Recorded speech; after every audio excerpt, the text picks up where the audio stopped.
Baik, Bismillahirrahmanirrahim. Assalamualaikum warahmatullahi wabarakatuh. Bapak Ibu, mohon izin. Hari ini kita akan melanjutkan kuliah yang ketujuh ya, atau yang kedelapan ya dengan saya.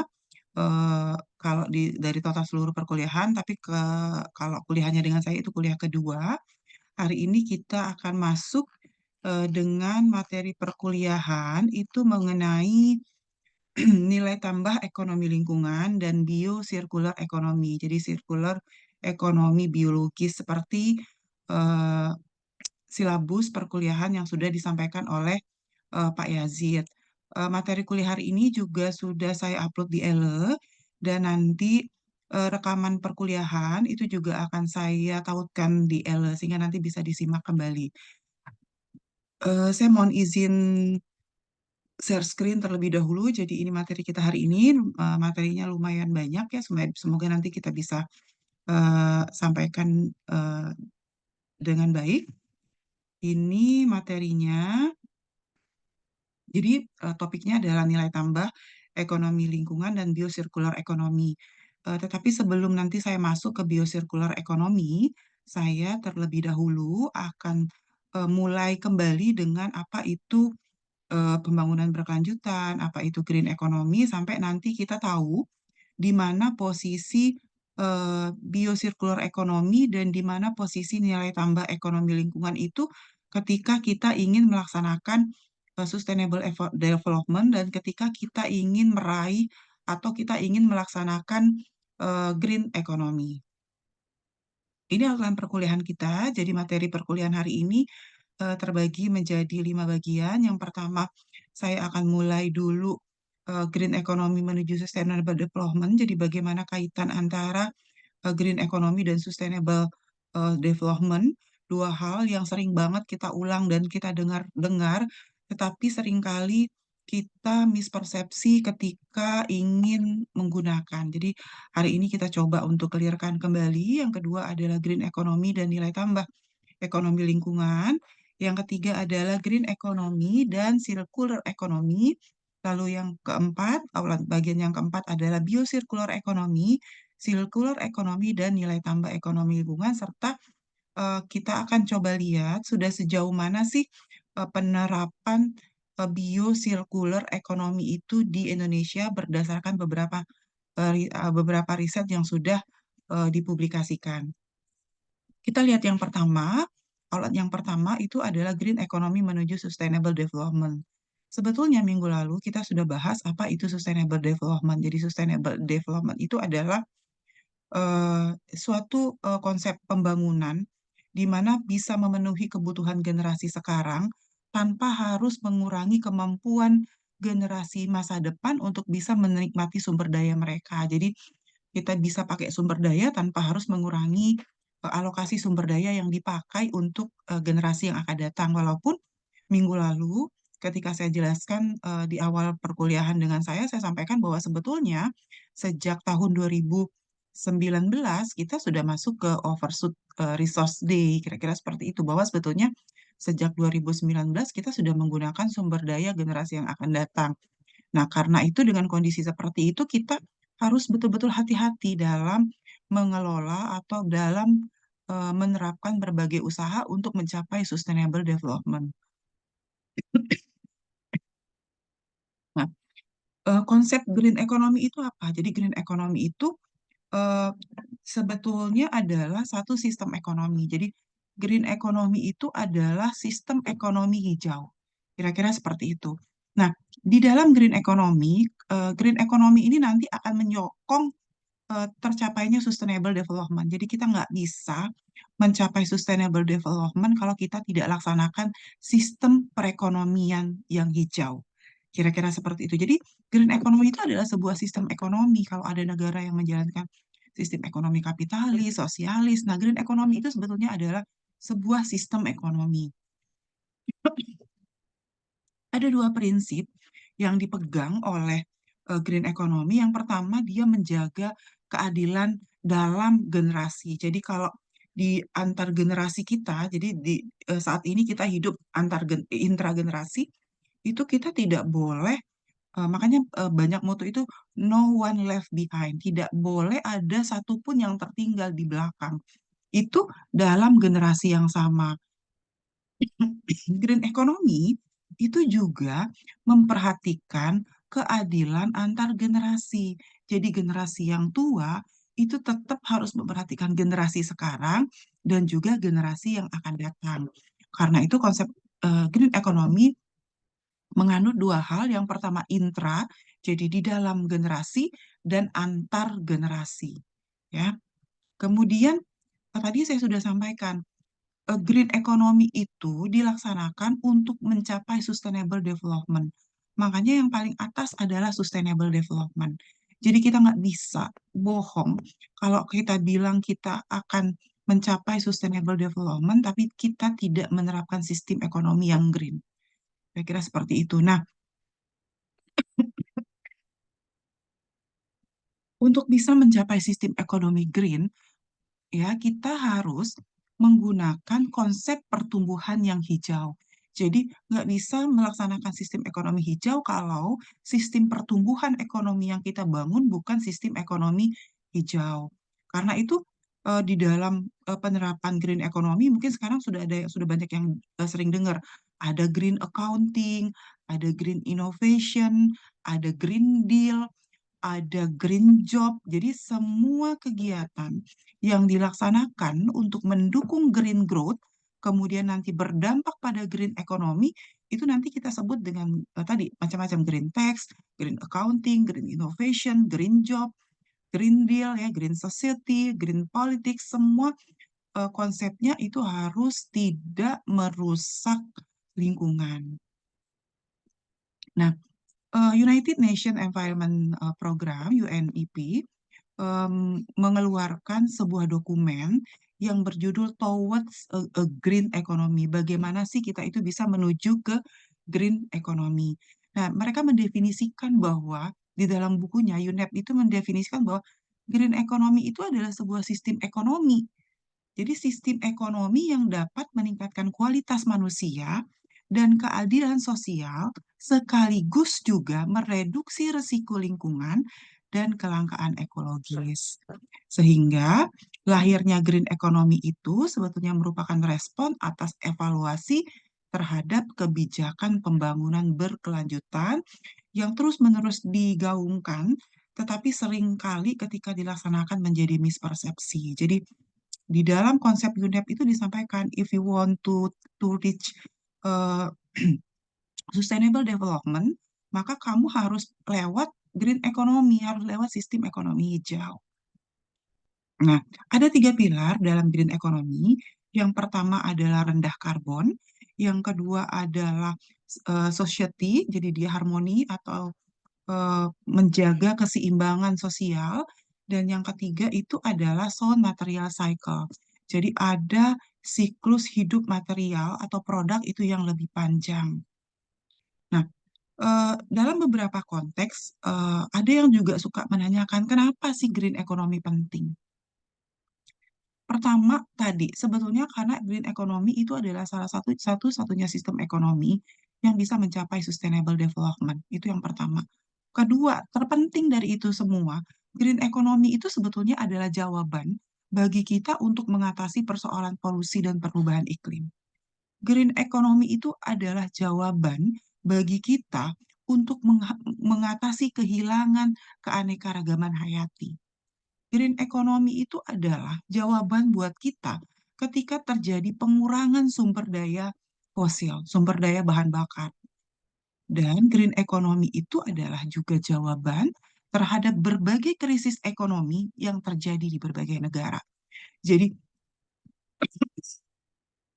green economy itu penting banget ketika kita ingin achieve sustainable development dan dia menjawab berbagai persoalan yang muncul ketika selama ini kita melaksanakan pembangunan itu tidak sustainable.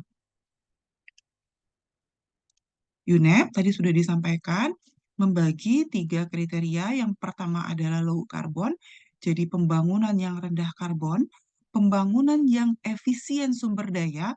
Kalau dia rendah karbon berarti kan kita melakukan kalau lahan banyak dibuka itu maka karbonnya akan terbebas ke udara.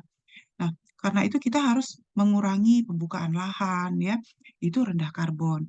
Juga mengurangi penggunaan sumber daya. Sumber daya itu kalau di dalam siklus rantai penggunaan sumber daya harus dijaga bisa selama mungkin dan yang salah satu sistem yang bisa menjaga sumber daya bisa selama mungkin di dalam sirkular itu adalah sirkular ekonomi.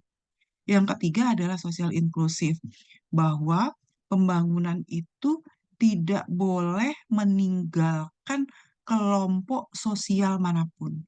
Bahwa pembangunan itu kan inklusif itu artinya kita pembangunan itu harus melibatkan semua pihak.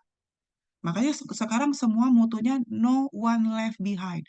Hampir semua kegiatan internasional, program-program internasional itu eh, programnya adalah No One Left Behind. Ya, jadi saat ini kami sedang menjajaki kerjasama juga dengan UNDP untuk dapat program pengembangan pemuda untuk mahasiswa di Prodi Agribisnis ya. Dan motonya adalah No One Youth Behind. Jadi tidak ada satu anak muda pun yang tertinggal dalam program kepemudaan. Jadi eh, inklusif. Jadi kalau inklusif itu semua bisa terlibat. Beda kalau eksklusif. Kalau eksklusif kan berarti hanya kelompok-kelompok tertentu saja yang bisa terlibat. Nah, apa yang dimaksud dengan rendah karbon? Jadi ini adalah data terkait dengan lepasan karbon yang eh, di berbagai negara. Lihat Indonesia itu dibandingkan dengan Singapura itu masih cukup tinggi dibandingkan dengan beberapa negara lain yang ada di Asia bahkan dibandingkan dengan dunia dari sisi karbon. Dari sisi penggunaan sumber daya, Indonesia itu adalah salah satu negara yang penyusutan sumber dayanya cukup tinggi dibandingkan negara-negara lain bahkan dibandingkan negara-negara yang ada di dunia. Yang ketiga, dari sisi sosial inklusif di Indonesia itu jumlah penduduk miskin eh, dengan kategori penduduk miskin itu adalah penduduk yang pendapatannya $2 per hari dan $2 per harinya itu 10.000 berarti di kita itu penduduk yang pendapatannya $2 per hari itu masih cukup tinggi ya. Nah, eh, green economy paling mudah untuk melihat apakah karena kan tadi green economy itu adalah satu sistem ekonomi ya gitu. Jadi paling mudah untuk mendeteksi apakah pembangunan kita itu udah green atau belum, maka melalui GDP. Karena tadi green economy, sistem ekonomi itu bisa bisa dilihat baik atau tidak kan bisa dilihat dari growth. Growth itu gambaran dari growth atau pertumbuhan ekonomi itu adalah GDP. Maka kita bisa lihat dari green GDP. Ya, jadi saat ini pemerintah Indonesia sedang mendorong semua provinsi di Indonesia untuk menghitung tidak hanya GDP-nya saja, tetapi juga green GDP. Walaupun nggak semua provinsi bisa bisa menghitung dengan baik dan cermat, karena memang tidak mudah. Eh, jadi Indonesia Green GDP has been at least 87% dari konvensional GDP. Jadi GDP Green kita itu 87% dari GDP konvensional. Atau kalau kita mau bandingkan di sini, kita bisa lihat yang hijau itu adalah pertumbuhan GDP, yang hijau pertumbuhan GDP, dan yang ungu adalah pertumbuhan GDP hijau. Jadi sebetulnya awalnya tahun 2005 GDP hijaunya masih di sini, tetapi kita harapannya ke depan green GDP itu makin lama makin tinggi. Persoalannya adalah ini data tahun 2009. Jadi salah satu riset yang dilakukan oleh eh, Arif Ansori Yusuf kalau tidak salah. Jadi beliau ini adalah dosen di Universitas Pajajaran yang membandingkan green GDP beberapa provinsi yang ada di Indonesia. Tetapi setelah tahun 2009 riset ini belum kembali dilakukan karena setelah tahun 2009 itu pemerintah pusat mendorong pemerintah daerah untuk menghitung sendiri. Walaupun banyak juga yang masih belum berhasil. Provinsi Sumsel termasuk salah satu provinsi yang berhasil menghitung green GDP. Walaupun mungkin 2 tahun terakhir ini tidak tidak ada gitu berhasil perhitungannya. 3 tahun kemarin Sumsel itu udah bisa menghitung Green GDP-nya dengan baik. Nah, ini adalah berdasarkan riset Pak Arif Ansor Yusuf, guru besar dari Universitas Padjadjaran ini, beliau mengatakan bahwa ini adalah sebaran Green GDP. Lihat, hanya beberapa, kalau kalau di Papua itu udah merah, jadi udah 56%, hanya 56% Green GDP-nya. Sumsel orange ya. Kemudian ada beberapa wilayah itu masih hijau, tetapi Kalimantan itu saat ini eh, pada tahun 2009 itu green GDP-nya masih hijau, berarti masih aman. Tetapi sekarang kalau udah buka IKN mungkin akan berbeda lagi ya hasil perhitungannya. Oke, maka apa yang dilakukan pemerintah kita? Pemerintah kita ketika ingin melaksanakan 3 pilar green economy tadi, misalnya nih, dengan memberikan alokasi pengentasan kemiskinan untuk masyarakat miskin, supaya masyarakat miskin bisa ikut terlibat. Kemudian untuk pemerintah low efisiensi sumber daya, itu misalnya kasih bantuan subsidi BBM dan listrik. Nah, tetapi kita masih belum bisa tahu sebetulnya sudah sampai mana pencapaian green economy yang udah berjalan itu. Kita masuk yang kedua, green economy dan nilai tambah ekonomi lingkungan.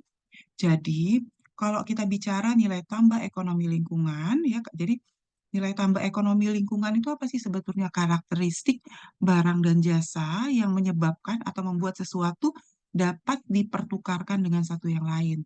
Nah, tentu kalau kita bicara nilai ekonomi sumber daya alam atau nilai ekonomi eh, lingkungan itu, eh, dia dipengaruhi oleh beberapa faktor. Yang pertama, sumber dayanya banyak atau enggak.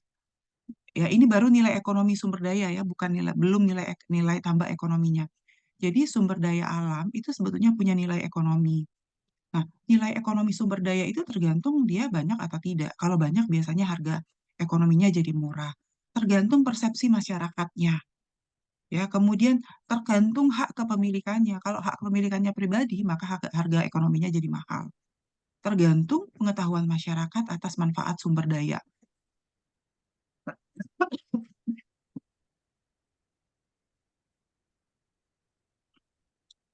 Makin baik pengetahuan masyarakat tentang manfaat sumber daya, maka makin makin makin tinggi juga nilai ekonominya. Lalu tentang teknik perhitungannya juga akan mempengaruhi, bahkan di level riset, nilai ekonomi sumber daya itu juga dipengaruhi oleh wawancaranya, bagaimana pengetahuan pewawancara di level riset ya. Nah, eh, bagaimana lingkungan memiliki nilai ekonomi? Jadi, misalnya nih, kita sekarang sedang menghirup udara, menghirup oksigen. Kita nggak bayar menghirup oksigen, kira-kira seperti itu. Tetapi, kalau kita sesak napas, kita pergi ke rumah sakit, kita pakai tabung oksigen, itu yang kita hirup juga oksigen, tetapi kita bayar. Maka, pada saat itu, oksigen yang kita hirup di rumah sakit itu menjadi punya nilai ekonomi. Tapi pada saat kita hirup biasa seperti ini, seperti tidak punya nilai ekonomi oksigen, ya. Jadi, sistem ekonomi yang tadi kita sampaikan green economy itu akan mempengaruhi aktivitas ekonomi. Jadi, kalau kita sepakat melaksanakan green economy, maka aktivitas ekonomi kita juga harus green. Kalau kita sudah sepakat melaksanakan green activity, maka kita harus sepakat untuk mengalokasikan sumber dayanya secara optimal. Nggak boleh berlebihan, harus efisien. Kita harus juga sepakat bahwa masyarakat juga harus sejahtera untuk bisa menggunakan sumber daya. Ya, kemudian ada yang ahli ekonomi sumber daya alam yang mengatakan bahwa sesuatu yang mensejahterakan itu membahagiakan, bernilai, tetapi tidak selalu memiliki harga pasar. Tadi saya bilang oksigen misalnya, dia tidak selalu punya harga pasar. Saat ini kita menghirup oksigen tuh ya biasa-biasa saja. Jadi nilai itu tidak sama dengan harga. Sesuatu yang bernilai belum tentu ada harga pasar. Kalau aktivitas ekonomi kita mengandalkan semuanya pada harga pasar, maka sebetulnya yang akan terjadi bencana karena ada barang-barang yang nggak punya harga pasar.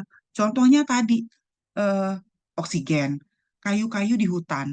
Kayu-kayu di hutan itu nggak punya, misalnya nih ya, kalau seandainya kita tidak tahu bahwa ada nilai ekonomi yang dibentuk dari kayu, bahwa ada value yang dihasilkan dari kayu-kayu yang ditanam, maka kita nggak berpikir ke sana. Tapi kalau kita semua orang berpikir bahwa oh kayu itu semua bisa dipanen, dijual, terus akhirnya dihabiskan hutannya, maka yang muncul adalah bencana banjir.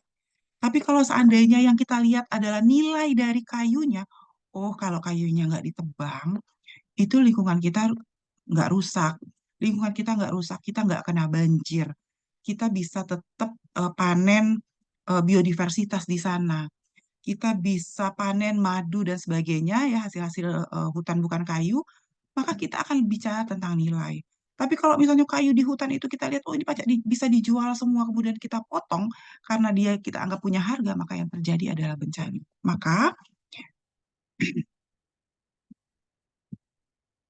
Maka tadi nilai lingkungan itu memiliki nilai ekonomi. Nah, ketika kita sudah memahami bahwa lingkungan itu punya nilai, tapi seringkali tidak punya harga, maka yang muncul adalah nilai tambah ekonomi lingkungan. Ya, jadi kalau lingkungan itu lebih sering dia punya nilai tapi tidak punya harga. Nah, kalau kita mau kasih harga terhadap terhadap nilai lingkungan tadi, maka itulah yang dimaksud dengan nilai tambah ekonomi lingkungan.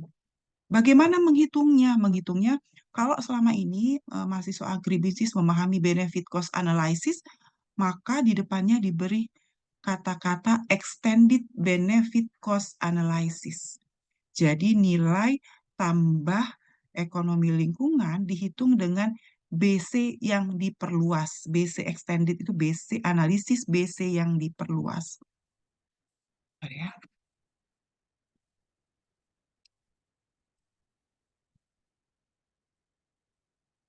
Oke.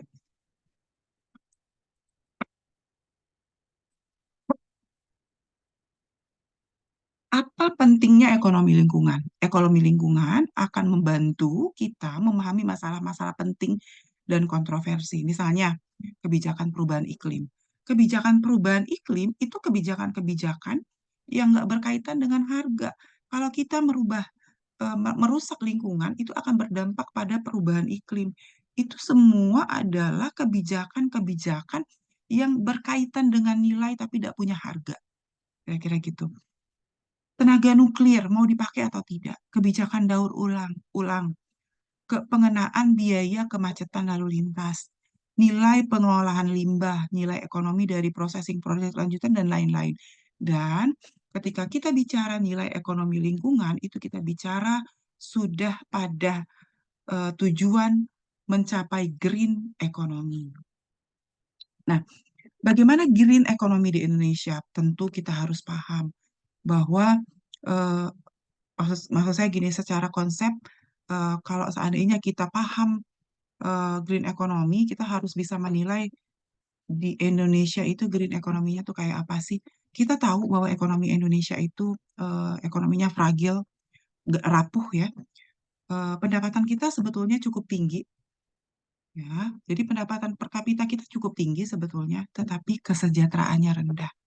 Atau kondisi seperti ini sering disebut dengan enclave ekonomi dalam konsep teori ekonomi, yaitu ekonomi yang menghasilkan banyak uang tapi tidak memberikan dampak kepada kemaslahatan umat. Jadi ekonominya rapuh, pendapatannya tinggi tapi kesejahteraannya rendah. Yang kedua, apalagi yang terjadi di Indonesia? Sumber daya alam itu dominan diekspor. Sementara, jadi kita itu banyak banget mengekspor sumber daya alam. Kita ekspor CPU, kita ekspor sirkaret, kira-kira seperti itu.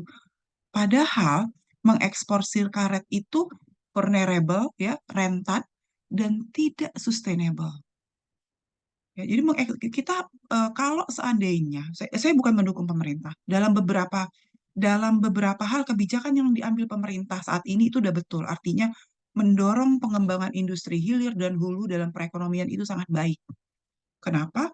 Karena kita akan dapat nilai tambah ekonomi dari proses pengolahan itu yang dapat kita. Tapi kalau kita ekspor bahan mentah, kita nggak dapat apa-apa dan tidak sustain. Dan itu akan mengakibatkan ketidakadilan antar dan intragenerasi. Padahal tadi di depan, konsep green economy itu harus menjaga keadilan antar dan intragenerasi. Apalagi yang terjadi di Indonesia?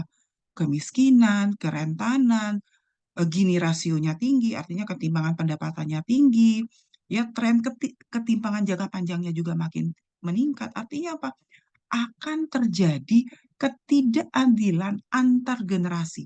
Jadi pendapatan yang akan kita dapat saat ini dibandingkan dengan generasi tahun 2030 itu akan beda banget kalau kita tidak hati-hati mengelola green economy. Lalu, transformasi struktur ekonomi menggerus kualitas hidup rakyat. Ya, saat ini kita hidup udah eh, buang sampah sembarangan, eh, kita tidak peduli berapa banyak sampah plastik yang kita pakai. Bahkan eh, beberapa hari yang lalu saya searching di IG, salah satu peneliti Jepang itu mengatakan bahwa mereka sudah menemukan komponen sampah plastik di awan. Bayangkan, jadi sampah plastik itu sekarang sudah bukan hanya di laut, tetapi juga sudah ada di awan. Dan itu sangat berbahaya sebetulnya kalau kita tidak manajemen kualitas kehidupan kita saat ini dengan baik. Yang ketiga adalah investasi kita itu narrow, dangkal, dan pendek, berwawasan sempit dan pendek.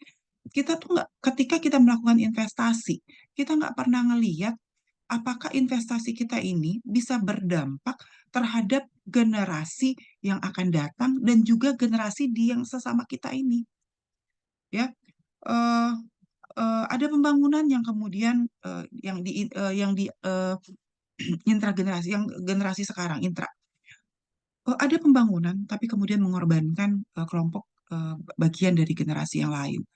Kemudian bisa juga mengakibatkan terjadinya kerusakan sumber daya alam yang akhirnya berdampak kepada generasi yang akan datang. Itu kondisi green economy di Indonesia. Sehingga paradigma konvensional itu harus digeser. Kita nggak bisa lagi membangun dengan menggunakan paradigma biasa. Green economy itu adalah keharusan. Tujuan kita membangun itu bukan hanya meningkatkan PDB. Jadi kalau Adam Smith, Keynes, ini dua tokoh ekonomi makro yang paling terkenal yang selalu mengatakan bahwa kalau PDB kita tumbuh dengan baik, berarti ekonomi kita tumbuh dengan baik. Kalau PDB tumbuh dengan baik, maka pengangguran akan turun. Itu adalah konsep-konsep ekonomi konvensional yang harus segera kita geser. Ya, jadi hilangkan growth obsession. Jadi growth obsession itu adalah obsesi pertumbuhan yang PDB-nya tumbuh, tetapi ternyata kesejahteraannya nggak tumbuh. Karena itu sekarang ada BPS di banyak negara itu sudah dihitung tidak hanya pertumbuhan ekonomi, tetapi juga indeks kesejahteraan. Progressive social policy are investment for the future. Jadi harus GDP itu harus mempertimbangkan kebijakan-kebijakan sosial. Dan negara harus hadir ketika sistem ekonomi dengan baik ya di dalam interest of public, dalam kepentingan publik. Kalau kita mau menerapkan sistem ekonomi, bertentangan nggak sih dengan Undang-Undang Dasar 45? Ternyata di Undang-Undang Dasar 45 itu sudah disampaikan ya. Pasal 33 ayat 4 Undang-Undang 45, ini udah ada yang pernah lihat belum perubahan undang-undangnya? Jangan-jangan belum ada yang belum lihat nih. Perekonomian nasional diselenggarakan berdasarkan atas demokrasi dengan prinsip kebersamaan, efisiensi berkeadilan, berkelanjutan, berwawasan lingkungan, kemandirian, serta menjaga keseimbangan dan kemajuan ke ekonomi nasional. Lihat, kebersamaan, efisiensi berkeadilan, dan berkelanjutan. Jadi, kalau ekonomi Indonesia tidak dikelola dengan green economy, ekonominya tidak green itu berarti konstitusional. Karena udah jelas tercantum di dalam Undang-Undang Dasar 45. Kita masuk lagi ke Bagian ketiga, green economy dan circular economy. Udah sering banget pasti dengar circular economy. Dalam aplikasinya, banyak ahli yang mengatakan ekonomi hijau itu sama dengan sistem ekonomi yang terkait dengan produksi, distribusi, konsumsi barang dan jasa yang menghasilkan kesejahteraan manusia yang lebih baik dalam jangka panjang untuk menghindari resiko lingkungan yang signifikan bagi generasi mendatang dan kekurangan ekologi. Jadi, circular economy mewakili strategi pembangunan yang menyediakan konsep pertumbuhan yang diinginkan oleh green economy tadi. Jadi, circular economy itu menjadi strategi pembangunan ekonomi hijau, salah satunya bisa menggunakan ekonomi sirkular. Ya, jadi bukan sistem green economy itu tidak sama dengan ekonomi sirkular. Green economy itu sistem ekonominya, circular economy itu adalah strategi yang bisa kita pakai untuk mencapai ekonomi hijau. Nah, ini adalah target dalam circular economy. Bisa dilihat bahwa ya, bisa dilihat bahwa kalau di dalam circular economy, raw material itu cuma bisa bisa masuk satu kali. Setelahnya itu akan ada berbagai proses yang mengakibatkan kita tidak harus terus-menerus ngambil sumber daya alam. Jadi pertama, eh, sumber daya mentah, ini sumber daya alam, itu masuk ke pabrik, kemudian selesai diproduksi, dia didistribusi, lalu digunakan oleh rumah tangga, kemudian jadi sampah. Nah, dari sampah tadi ada yang siklus hidupnya life extension, bisa diperpanjang, akhirnya bisa digunakan kembali. Yang jadi sampah tadi bisa dipilah, akhirnya bisa diredistribusi, dipasarkan lagi. Yang jadi sampah tadi bisa diolah, sehingga nanti bisa diremanufaktur lagi, diredistribusi lagi. Dan bahkan kalau yang memang tidak bisa diolah lagi akan di-recycle, masuk ke pabrik kembali, didistribusi, digunakan kembali. Sehingga memang dengan sistem ekonomi yang seperti ini, kita hanya akan menggunakan sedikit saja sumber daya. Tetapi tentu menerapkan sistem ekonomi yang eh, apa ya, yang tertutup seperti ini itu memerlukan keterlibatan global multi stakeholder dan tidak mudah.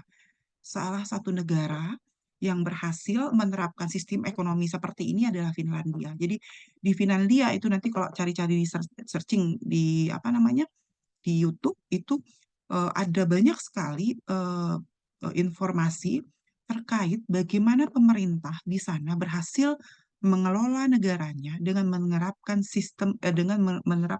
strategi circular economy. Nah, jadi kalau circular economy menggambarkan kebutuhan untuk beralih dari ekonomi terbuka ke ekonomi tertutup, ya.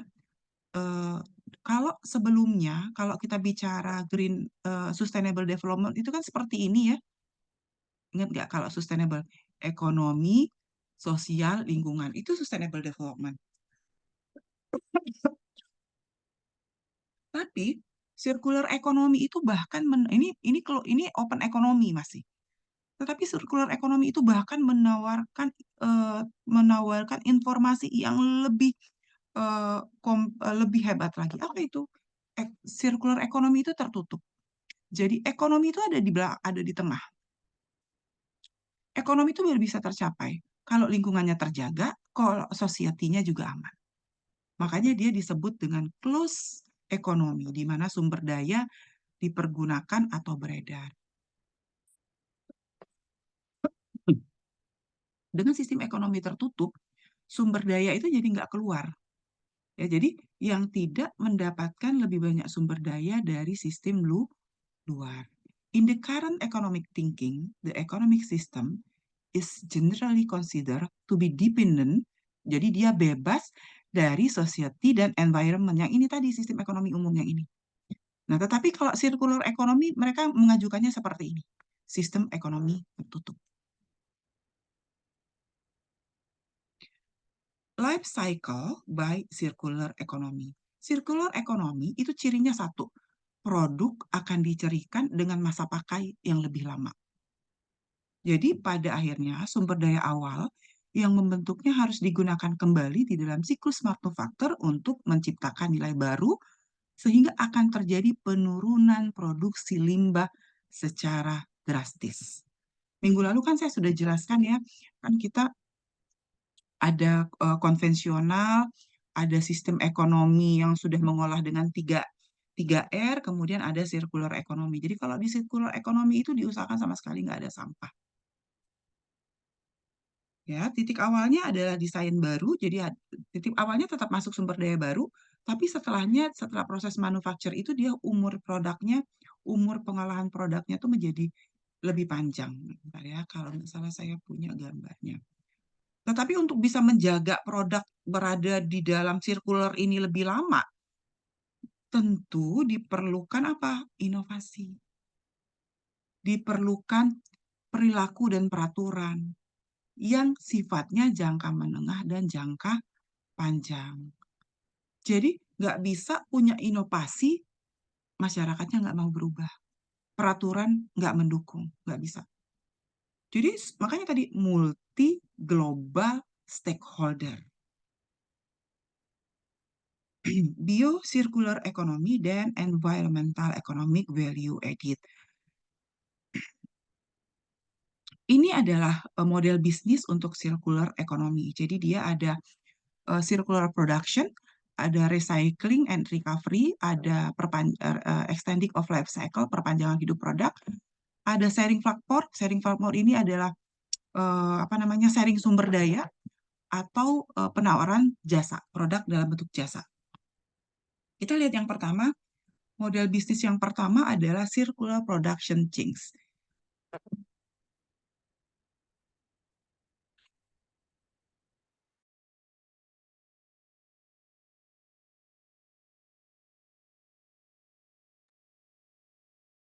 Circular production chains itu cirinya tiga, renewable, recycle, biodegradable. Ya, kemudian recycle yang kedua tadi recycling dan recovery. Semakin sedikit penggunaan sumber daya alam, maka makin banyak kita merecycle dan mereuse material-material yang tadi sudah masuk. Yang ketiga adalah extending. Extending itu adalah memperpanjang umur. Bisa dengan masuk lagi ke pabrik, bisa dengan dibentuk ulang, bisa dengan direkondisi.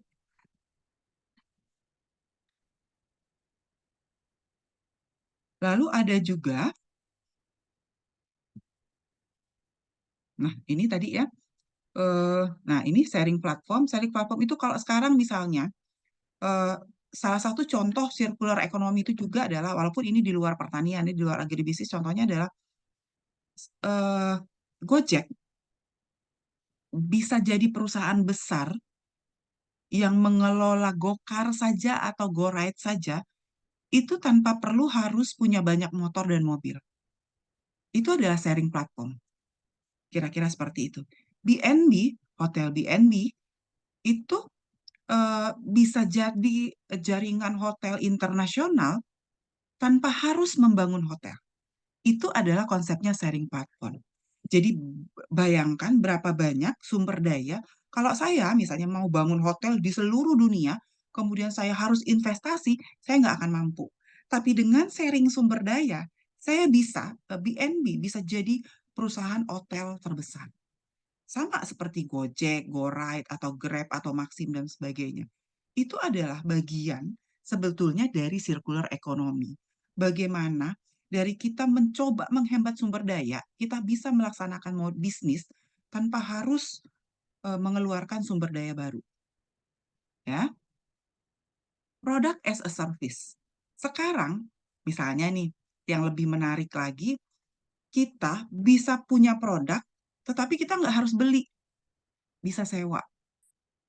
Nah, itu adalah produk as a service. Jadi, sekarang saya misalnya, kalau misalnya, apa namanya, traktor, petani nggak harus beli traktor, tetapi bisa sewa.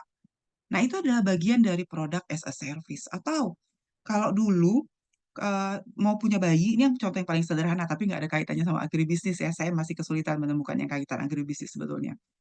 Eh, Kalau saya punya bayi, itu kan eh, saya mau beli kereta baru, saya harus beli tempat tidur baru, saya harus beli ya semua peralatan-peralatan bayi yang baru. Kalau sekarang nggak, cukup sewa.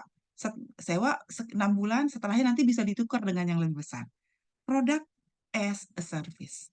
Jadi sesederhana itu sebetulnya konsep circular economy, tapi tadi perlu kesepakatan global multi stakeholder, juga perlu inovasi, tetapi juga perlu partisipasi, perubahan perilaku, perlu kebijakan jangka menengah dan jangka pendek. Nah, dari ini sebetulnya ulang yang tadi ya. Jadi dari circular production itu renewable, recycle, biodegradable, recycling recovery itu bisa dilaksanakan dengan mengolah kembali dan menggunakan kembali, extending itu adalah dengan memasukkan kembali ke pabrik, merubah bentuk, merekondisinya, selling platform bisa dengan sewa, dengan tukeran. Ini product as a service tadi ya, sepertinya product license for the time is needed. Ini ya, kalau ini yang tadi ini circular ekonominya, ini adalah environmental economic value added-nya. Jadi seluas itu environment nilai tambah ekonomi lingkungan itu bisa diciptakan. Ini adalah konsep reuse, recycle, reduce, apa saja yang bisa kita lakukan, nanti bisa dibaca ya. Menurut saya sudah agak lebih familiar. Nah, karena kita ada di program studi agribisnis, khusus ya karena kita ada di pertanian, maka kesepakatan kami, tim dosen itu, kita nggak bisa cuma bicara circular ekonomi. Karena kalau kita bicara circular ekonomi tadi, akhirnya nyasarnya ke hotel, akhirnya nyasarnya ke Gojek, kira-kira gitu. Oh, we have to improve bio-circular economy. Apa itu bio-circular economy? Adalah suatu kerangka kerja konseptual yang menawarkan penggunaan modal sumber daya alam terbarukan untuk mengubah dan mengelola lahan, pangan, kesejahteraan, sistem kerja industri dengan tujuan mencapai kesejahteraan berkelanjutan yang selaras dengan alam. Baru kita kaitkan ke pertaniannya. Ini contoh bio circular economy untuk menciptakan nilai tambah ekonomi lingkungan. Coba perhatikan, ini mulainya dari mana sih sebetulnya? Ini adalah circular ekonomi dari perusahaan pemupukan. Jadi ada pemupukan gas hidrogen ya, yang dapat energinya dari matahari sama energi angin, menghasilkan hidrogen. Terbalik ya. Bahan bakar fosil dipakai untuk mengaktifkan pabrik. Pabrik juga mendapat bahan bakar dari biomas. Lalu pabriknya akan menghasilkan CO2, carbon storage, akan menghasilkan pupuk, kemudian akan menghasilkan penggunaan karbon.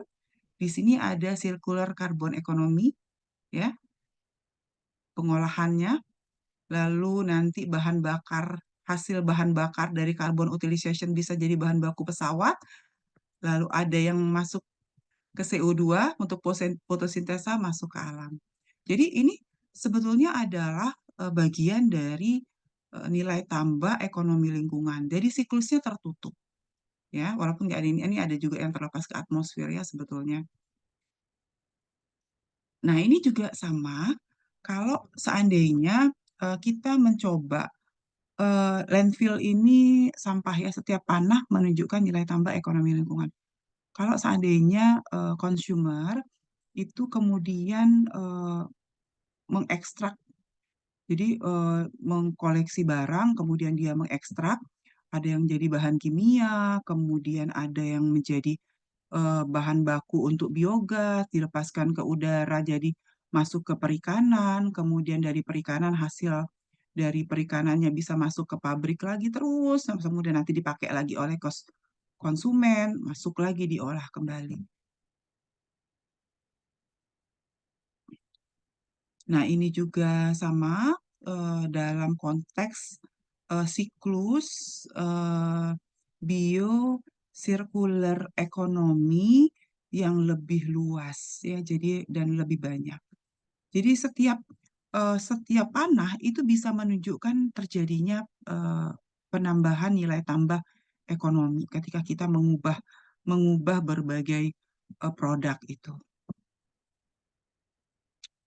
Ini juga sama, jadi ada bio-waste.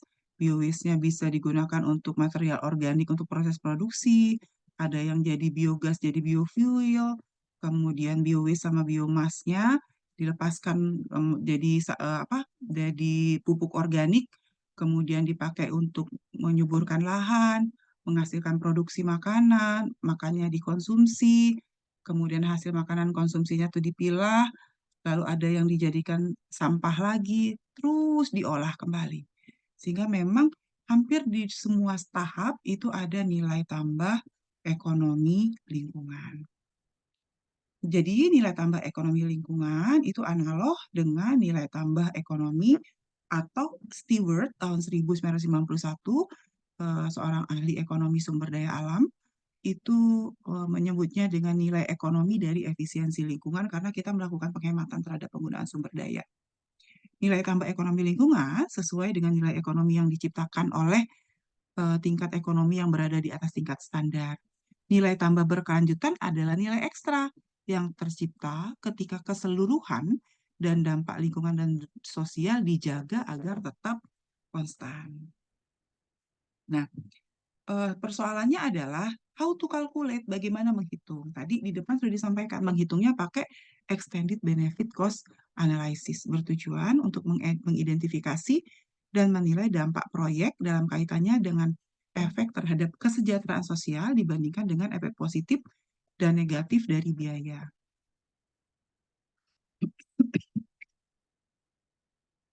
Jadi, eh, ECBA ini mencoba untuk memberikan harga terhadap eh, sumber daya alam yang kita olah atau tidak kita kelola. Jadi menurut Komisi di Eropa, CBA ini, Social Benefit and Cost Analysis, terdiri dari konteks, deskripsi kegiatan, tujuan, identifikasi proyeknya apa, kelayakan teknis dan kelestarian, analisis keuangan, ekonomi, dan penilaian risiko. Nah, ini adalah salah satu buku yang bisa digunakan ketika kita ingin menghitung, mempelajari Green Growth Assessment dan Extended Benefit Cost Analysis. Jadi saat ini kami sedang ada kegiatan mangrove di Sungsang, eh, lumayan luas ya, dan salah satu kegiatan sudah 2 tahun berjalan dan tahun ini salah satu aktivitasnya adalah menghitung total economic value nilai sumber daya alam mangrove yang ada di sana. Nah, itu pakai pakai pakai buku ini. Nanti kita juga akan rencananya akan libatkan mahasiswa. Nah, eh, apa yang dihitungkan kalau kita ngitung apa namanya menghitung konvensional kan ada pasti ada aliran masuk, ada aliran keluar, ada biaya, ada penerimaan. Masuknya apa ya penerimaannya, ya, kemudian sumber-sumber finansialnya dari mana, kemudian residual nilai sisanya dari sumber daya tetapnya apa saja, itu penerimaan. Outflow-nya apa? Outflow itu kita investasi, biaya penggantian, biaya operasi, kemudian ada bayar pajak atau bayar bunga pinjaman. Sebetulnya sama, mirip gitu. Jadi bagaimana kita memberikan harga untuk sumber daya alam yang tadi dalam proses pengolahan tadi. Dari analisis keuangan ke analisis ekonomi perlu dilakukan koreksi.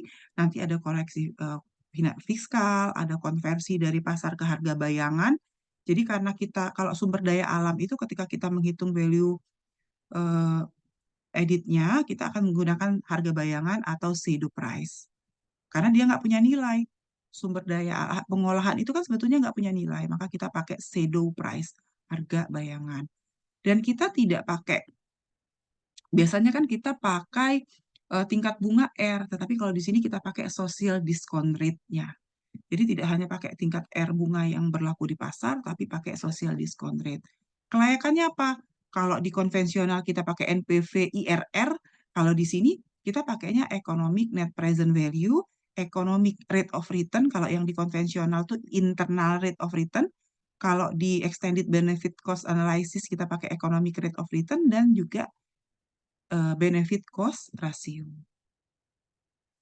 Nah, ini catatan sedikit dari eh, kasus di Indonesia. Saya ambil dari publikasi Bappenas yang menganalisis tentang bagaimana sih potensi perkembangan circular economy di Indonesia.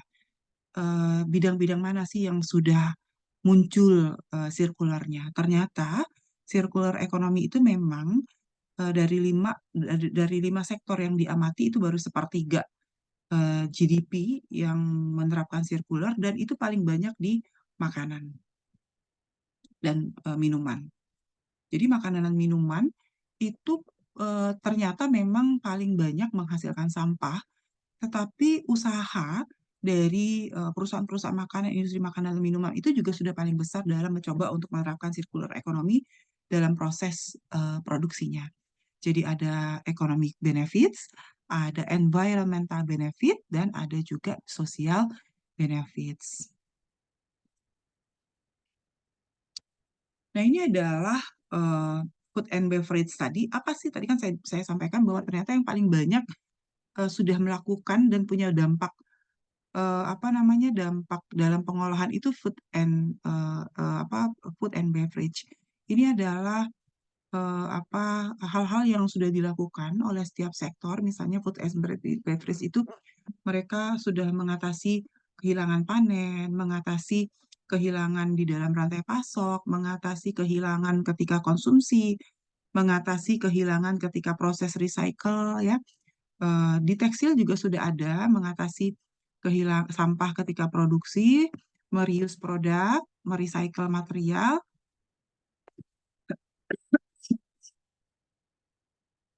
dan menggunakan sumber daya material yang lebih sustainable. Ini juga di konstruksi juga sama. Lalu ini adalah di perdagangan besar dan ini di peralatan listrik dan elektronik. Jadi ini adalah sudah sejauh ini kira-kira seperti itu. Tapi juga kita perlu hati-hati. Ada yang ini ada hijau, kuning dan biru. Di mana hijau itu adalah high potential, artinya dia bisa eh, punya potensi tinggi untuk bisa sustain.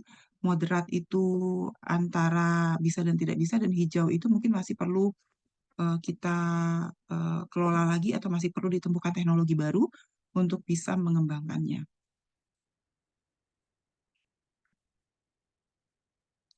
Nah, ini adalah penurunan harapan ya, harapan penurunan sampah dan recycle menuju ke circular economy 2030. Increase in recycling rate by circular economy dan waste decrease a source due to the circular economy. Jadi penurunan sampahnya tuh bisa sampai 50% kalau seandainya nanti food and beverage itu memang dikelola dengan baik sampah-sampahnya. Kemudian kalau di food and beverage ini sebetulnya recyclingnya rendah, tetapi lebih pada bagaimana kita mencoba memanage sampahnya supaya lebih sedikit. Demikian materi kuliah kita hari ini. Silahkan, semoga semoga tetap semangat ya. Sepi-sepi aja kayaknya. Silahkan kalau ada yang mau ditanyakan. Semoga menarik materinya. Ada yang mau ditanyakan, silahkan. Sudah pernah belum dapat materi ini sebelumnya? Artinya mendengar apa itu green economy, apa itu sustainable development, kira-kira. Sudah pernah? Yusri, silakan. Ini semester 2 kan ya? Kalau Yusri tamatan dari mana? Lulusan dari mana kemarin S1-nya? Menteri, Bu. Oh, Yusri Dari, agribisnis? iya, Bu. Tahun Oh, 2018, Bu. oh Dan masuk ya. 2018. Oh, Iya, bimbingan Bu. siapa kemarin? Terakhir bimbingan Bu Riswani, Bu. Oh, bimbingan Bu Riswani. Oleh Sama? satu. Bu Riswani aja, Bu. Oh, Bu Riswani. Oh, sudah satu ya? Oh, kalau sekarang Iya, dapat Bu. siapa bimbingannya? Pak Yazid sama Bu Desi Aryani, Bu. Aryani. Iya, iya. Oke. Ada yang mau ditanyakan? Silahkan.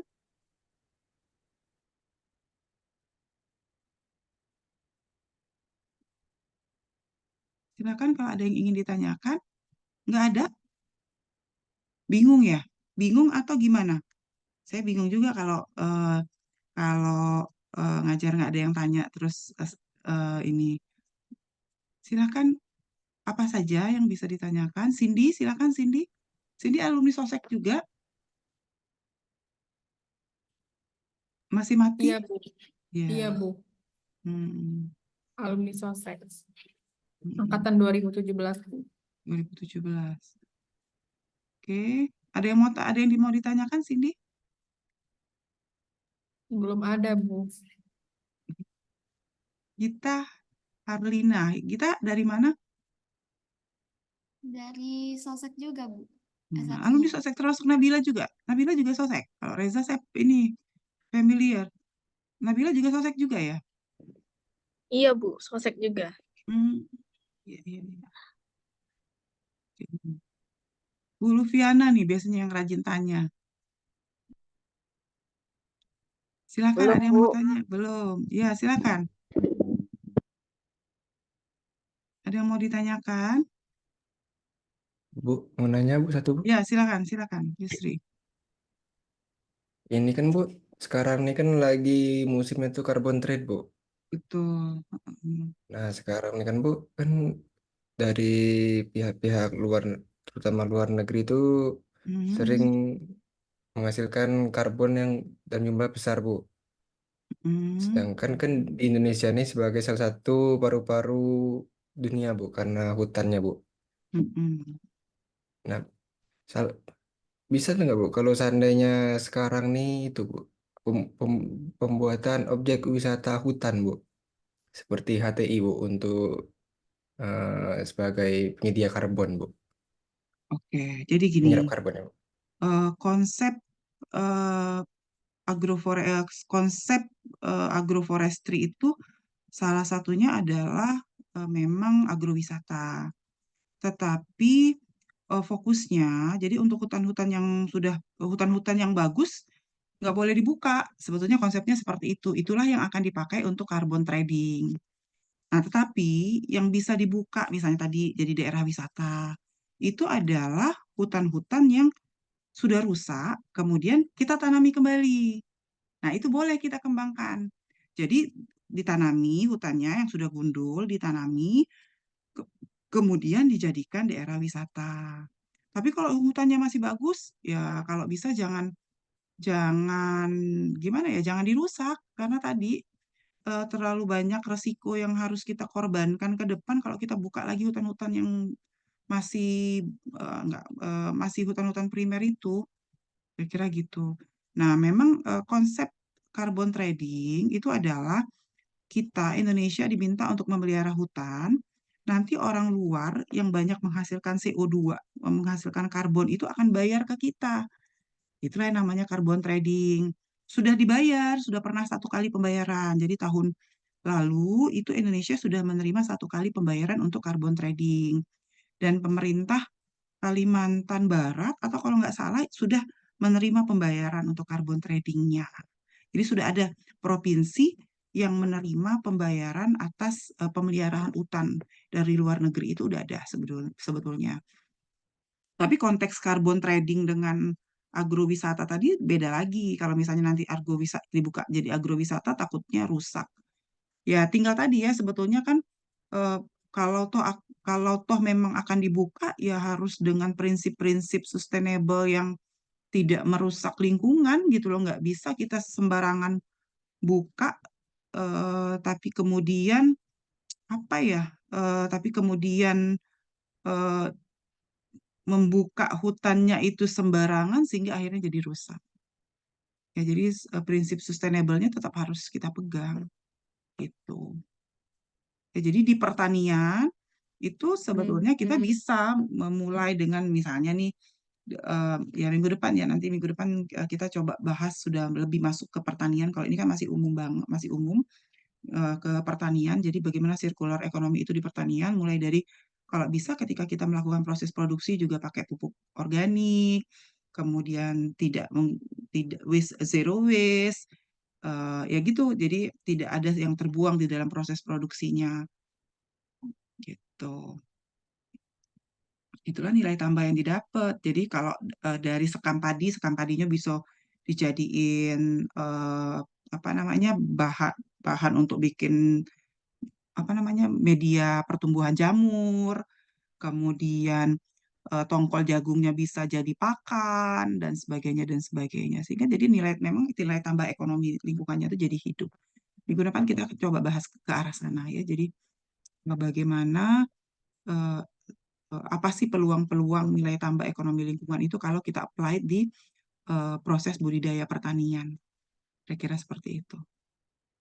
Saya memahami bahwa materi saya untuk 2 hari ini tuh lumayan berat ya, cukup berat karena saya juga menyusunnya juga cukup berat, memadukan berbagai informasi karena ini juga textbooknya juga belum ada ya, kemudian kami mencoba untuk menyusun apa namanya bahan ajar itu juga kayaknya masih belum berhasil juga jadi bahan ajar gitu. Jadi ya nanti kita cobalah supaya bisa jadi lebih ini.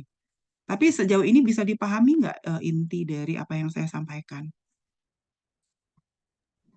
Bisa, Bu. Bisa ya? Oke, baik. Kalau tidak ada yang ingin bertanya, saya tutup kuliahnya. Terima kasih atas perhatiannya. Mohon maaf lahir dan batin. Wassalamualaikum warahmatullahi wabarakatuh. Waalaikumsalam warahmatullahi wabarakatuh. wabarakatuh. Ya. Sibuk.